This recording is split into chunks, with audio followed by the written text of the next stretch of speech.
au Mexique, le nombre des locuteurs des langues indiennes est passé, donc essentiellement l'aztèque et le maya, mais il n'y a pas que ça, est passé de 2 millions à 5 millions. Donc on peut se dire, c'est merveilleux, on parle toujours de langues menacées, et voilà qu'au Mexique, en 60 ans, le nombre de locuteurs des langues indiennes a été multiplié par 2,5. Oui, mais l'ennui, c'est que dans le même temps, la population du pays est passée de 14 à 70 millions. Et que donc le pourcentage de locuteurs des langues indiennes a été divisé par 2. Est passé de 15% à 7%. Vous voyez que selon le point de vue, on n'a pas tout à fait le même résultat. On peut applaudir le fait qu'il y ait 2,5 fois plus de locuteurs du maya et de l'aztèque, mais en même temps, on peut regretter que le pourcentage de la population ait été divisé par 2. Et c'est donc ceci qui va me faire maintenant démarrer sur la chose suivante. Classer les langues du monde, cela dépend d'abord du point de vue que l'on adopte. Je vais vous donner une première direction. Selon le nombre de locuteurs, voici le classement des 20 premières langues du monde. Locuteurs langue première. Hein. Alors vous avez le mandarin. Oui, j'ai mis mandarin et non pas chinois parce que l'appellation chinoise est ambiguë. Il y a 7 chinois différents. À ma gauche, on ne parle pas le putonghua, on parle le minnan, qui est le chinois de Taïwan. Et donc la langue officielle chinoise, celle qui est prise en compte ici, s'appelle le putonghua. Hein. Mot à mot, la langue d'unification, c'est ça, hein. Donc derrière l'espagnol, qui est plus parlé que l'anglais comme langue première, encore une fois, et puis vous voyez, l'arabe pose un problème aussi, hein, parce que les arabes, ce qu'on appelle dialectaux, enfin, ne sont pas la même chose que les arabes officiels. Bon, là, on a pris l'arabe officiel, l'arabe standard. Hindi, bengali, on ne pense pas toujours à ces langues indiennes, hein, dans les premières langues. Vous voyez que le français est assez loin, hein, 15e. Ok, c'est une classification. Maintenant, si je me demande quelles sont parmi les langues du monde celles qui sont officielles dans le plus grand nombre de pays, eh bien, j'obtiens un deuxième classement. J'ai mis entre parenthèses le nombre de pays dans lesquels ces langues étaient officielles. L'anglais est officiel dans 63 pays, le français dans 36, arabe et espagnol 21, vous voyez, le portugais 8, allemand, etc. Bon. Après, à partir de 3, c'est plus la peine de les classer, il y en a beaucoup trop, hein, 2. Vous voyez que ce n'est pas la même chose du tout, mais je peux aussi imaginer notre façon de classer ces langues. Par exemple, combien y a-t-il d'articles dans les langues sur Internet dans Wikipédia? Et vous voyez que là, j'ai l'anglais en 1, enfin, vous savez lire. Hein. C'est plus du tout le même classement que tout à l'heure. Enfin, puisque je parle devant les interprètes, là, j'ai pris en fait les traductions. Vous savez qu'il y a sur le site de l'UNESCO, là où nous sommes, un sous-site, si je puis dire, qui s'appelle l'Index Translationum, et que sur ce site, vous avez toutes les données cumulées pour les traductions de toutes les langues du monde depuis 50 ans. Et que vous avez aussi un modèle expert, vous pouvez rentrer dedans et faire vos propres classements. Donc voici par exemple les langues dont on traduit le plus. Il s'agit bien de traduction, hein, langue écrite, bien entendu, mais tous les types de traduction, qu'il s'agisse aussi bien de littérature que de religion, que de mathématiques, de tout. Bon. Donc anglais, français, allemand, russe, italien, etc. Voici les langues dont on traduit le plus. Donc c'était juste 4 exemples pour vous présenter le travail que nous avons fait, donc ce baromètre des langues du monde, pour lequel nous avons sélectionné 11 facteurs. Là, il y en avait 4. Il y a donc 11 facteurs, le premier étant le nombre de locuteurs, c'est clair, langue première. J'insiste sur langue première, parce que ce qui fait la force d'une langue comme l'anglais, par exemple, c'est le nombre de locuteurs langue seconde. Mais il faut aussi en tenir compte. Donc, c'est pourquoi le deuxième facteur, c'est la véhicularité. Une langue véhiculaire, enfin, je suppose que tout le monde le sait, mais enfin, c'est la langue que l'on utilise pour parler avec des gens qui n'ont pas la même première langue que la vôtre. Ici, Iketnunk, le français, est pour nous langue véhiculaire, puisque je suppose que dans la salle, il y a beaucoup de gens qui n'ont pas le français pour langue première. Donc, deuxième facteur, langue véhiculaire. Troisième facteur, le statut. Donc langue officielle, langue nationale, langue régionale, parce qu'il y a des pays fédéraux, par exemple l'Inde, dans lesquels vous avez des langues qui ont un statut régional, hein, ou de l'État, si vous voulez, et non pas de la fédération. Le nombre d'articles dans Wikipédia, on l'a vu. Le facteur suivant, ce sont les prix littéraires internationaux. Alors, dans la première version du baromètre, nous avions pris le prix Nobel de littérature. Les prix Nobel s'adressent à une langue et pas à un pays, bien entendu. Hein. Mais nous nous sommes rendus compte que le prix Nobel de littérature était une vision occidentale de la littérature mondiale. Il n'y a qu'un seul prix Nobel pour l'arabe, hein, c'est un prix Nobel Mahfouz, un Égyptien. Il y avait à l'époque un seul prix Nobel pour le chinois, Cao, et en plus c'était un chinois qui avait un passeport français. Donc nous avons fait un facteur composite en prenant en compte tous les prix littéraires internationaux. Bon, ça c'est de la magouille statistique. Le point suivant, c'est l'entropie, je vais y revenir parce que là c'est plus compliqué. Ensuite, nous avons le taux de fécondité des populations qui parlent des langues, parce que ce facteur nous donne une idée de l'avenir d'une langue. Pour vous donner deux exemples faciles à comprendre, le Japon et l'Allemagne, enfin l'Allemagne et l'Autriche d'ailleurs, les deux ensemble, sont des pays dans lesquels la reproduction de la population est nulle. Hein, ça approche de zéro, le taux de fécondité. Et donc ça peut poser des problèmes sur l'avenir de la langue japonaise, par exemple. La langue allemande un peu moins, parce que l'Allemagne a une tradition de migration, des gens viennent travailler, et donc il y a des Turcs, par exemple, qui apprennent l'allemand. Alors justement, j'ai vu, elle est dans la salle, j'ai entendu une conférence récemment de quelqu'un qui parlait du Japon, et qui disait, quand on demande aux prévisionnistes japonais, mais comment vous allez faire, puisqu'il n'y aura plus de main-d'œuvre s'il n'y a pas d'enfants au Japon, la réponse c'est, il reste les femmes, et les robots. Belle vision des choses. Bon. Donc, le taux de fécondité, c'est important hein, pour l'avenir d'une langue. Et puis, évidemment, l'indice de développement humain, qui lui-même est un indice composite que vous connaissez, international, qui nous donne une idée de la richesse des populations. Ensuite, le taux de pénétration d'Internet, c'est-à-dire le pourcentage d'une population qui a accès à Internet, les traductions cibles et les traductions sources. Voilà donc 11 facteurs. Et pour faire un travail scientifique, je veux dire, pour pouvoir être critiqué sur les chiffres que nous utilisons, nous avons des sources que nous ne changeons pas. Par exemple, il s'affiche là, vous voyez, bon, il y a des sources internationales, des données, et tous nos facteurs sont calculés à partir de ces sources-là. Tout ça, je le résume, mais si vous allez sur le site dont tout à l'heure je vous donnerai l'adresse, vous aurez plusieurs pages d'explications pour chacun des facteurs, si ça vous intéresse. Hein. Simplement, je voulais juste développer un point, c'est l'entropie, vous voyez, un des facteurs que j'ai annoncé. Ne vous affolez pas à propos de l'équation qui est en tête. L'entropie, c'est une mesure du désordre qui historiquement a été créé il y a 70 ans en thermodynamique et qui ensuite a été utilisé en théorie de l'information. Donc ça a été détourné de la thermodynamique vers la théorie de l'information et ici nous l'utilisons pour mesurer la dispersion des langues.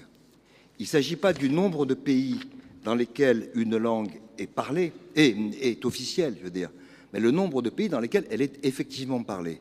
C'est un facteur qui, pour nous, a l'avantage de mettre un peu en valeur, de donner un peu de poids aux langues de diaspora.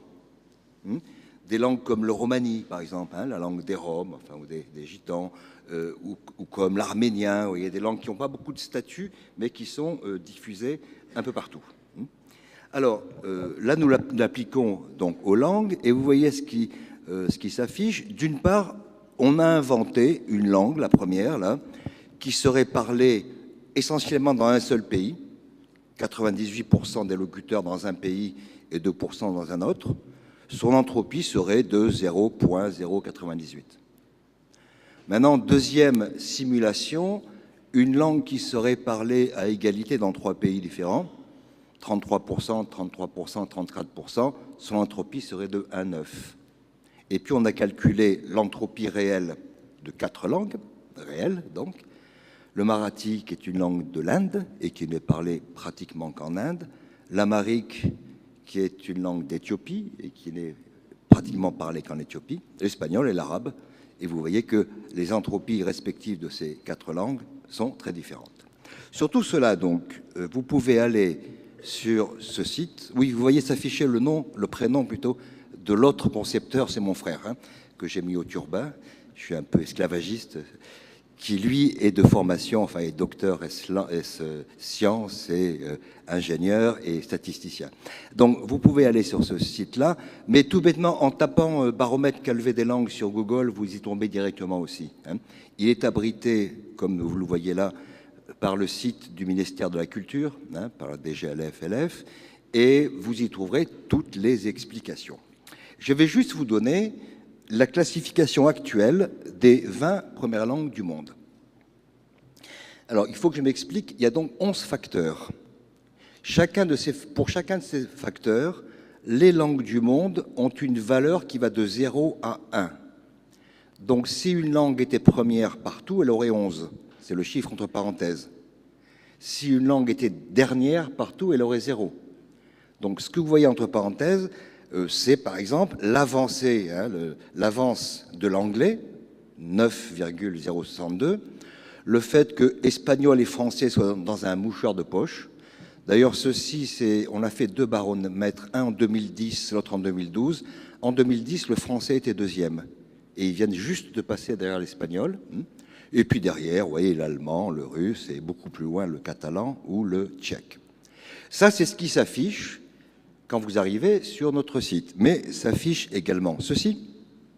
Alors ça devient plus intéressant parce que vous avez tous les facteurs qui sont là. Parenthèse, c'est en cliquant sur ces facteurs que vous aurez toutes les explications sur la façon dont nous avons travaillé.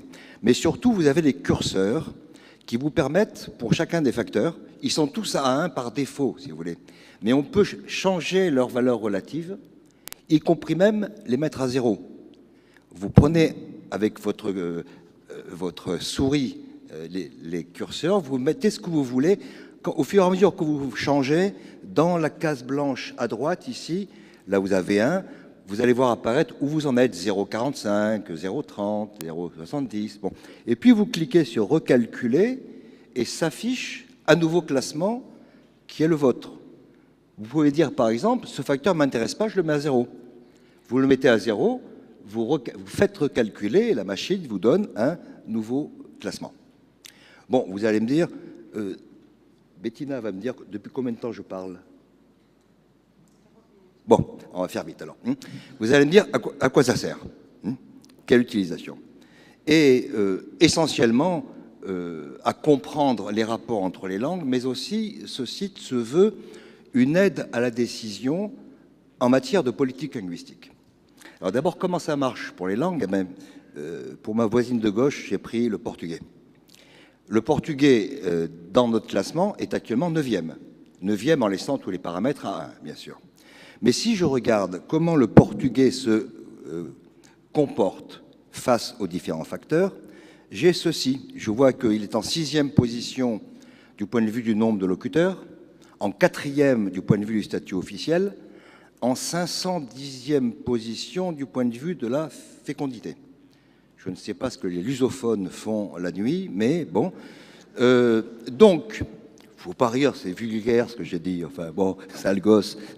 La question que je voulais me poser, c'est imaginons qu'un pays, enfin le Brésil, parce que c'est le seul pays lusophone de poids, hein, le Portugal est un petit pays comparé au nombre d'habitants du Brésil. Imaginons que le Brésil se demande, est-ce que nous pouvons améliorer le statut de notre langue sur le plan international? Quels sont les facteurs sur lesquels on pourrait intervenir? On peut, par un plan Internet dans les écoles, si vous voulez, hein, en donnant à tout le monde des ordinateurs, améliorer la présence de la langue sur Internet. On peut aussi, vous savez qu'en France, il y a le CNL, le Centre national des lettres, hein, qui donne des aides à la traduction On peut imaginer qu'on aide à la traduction à partir du portugais ou des brésiliens. On peut aussi, parce que Wikipédia, n'importe qui peut intervenir sur Wikipédia et faire des articles, on peut imaginer que des militants fassent de plus en plus d'articles dans leur langue. Ça se voit tous les jours. Pour les langues africaines, il y a des langues qui montent sur Wikipédia, ou alors le tibétain. Actuellement, il y a plus d'1 millier d'articles en tibétain sur Wikipédia, alors que les Chinois font la chasse à la présence du tibétain. Donc voilà, si vous voulez, une direction intéressante. Une autre direction, imaginons que nous inventions un nouveau logiciel et que nous demandions en quelle langue il conviendrait de le vendre, de le préparer, si vous voulez, quelle langue au pluriel, pour avoir le plus grand nombre de chances de trouver des acheteurs.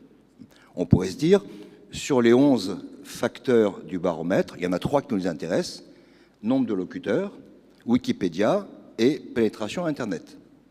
Et je mets les autres facteurs à 0.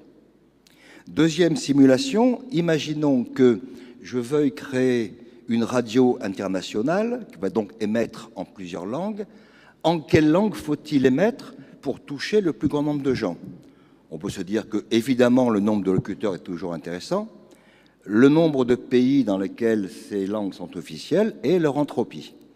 Et j'obtiens 2 classements à la demande. Vous voyez en bleu s'afficher le classement langue officielle. On le lit? Oui. Ça serait le classement logiciel, excusez-moi.